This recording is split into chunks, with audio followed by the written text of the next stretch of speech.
I have to ask, because with ER is one of the biggest shows in pop culture, what was that audition how did that happen? How did that role land in your lap? Well, that was a confluence of mistakes.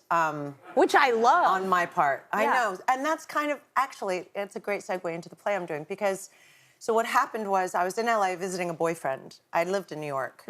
And I had 3 auditions that day. And being that I grew up with a hippie, crazy, wonderful mother who was always late, I am, you know, it's a problem for me. I'm usually early. Okay. Because I never want to keep anyone waiting, because I always found it so annoying. That's kept me respectful, waiting. yeah. So anyway, I got to ER. I had 2 other auditions afterwards, and there was probably 50 people in the waiting room, and they were running 2 hours behind, and I was pissed. I was like, I'm going to be late for my next auditions. This is not okay. Forget it. And I actually, like at hour 2, I stood up and I was walking out. And the casting director called my name, and I was like, I rolled my eyes. I was like, oh, really? Now. I was also one of those New York actors. Like, I didn't understand. Yeah. Like in New York, well, you know, it is rude. That's a long time. It was rude. Okay, yeah. Yeah. Anyway. Either way you slice it, yeah. Either way you slice it. So I went into audition for a recurring character, but I was so pissed off that I did it really rudely.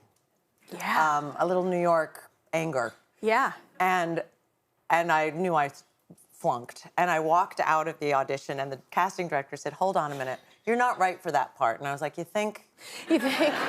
And he said, but you might be right for this head nurse, Carol Hathaway.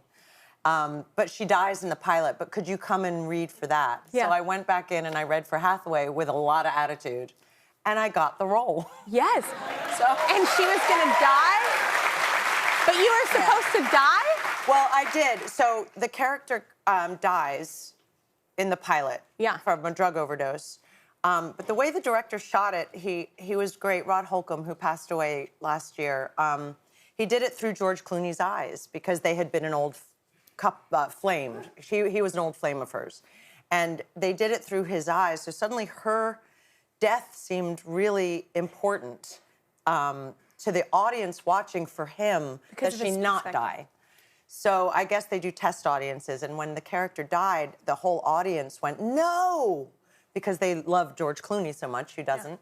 And you were a part of it, but okay, cool. But and Sherry Stringfield, who was one of the doctors in the operating when I get brought in on the gurney, she, for some reason, another confluence of events, she put her clipboard up to her mouth when she said she's brain dead. So you don't see it. So they just looped different lines in saying she's gonna be okay or whatever. And they brought me back to life. That's insane to me. That's how that entire role. Yeah. This industry is crazy. So you never know. There's always hope. Yeah.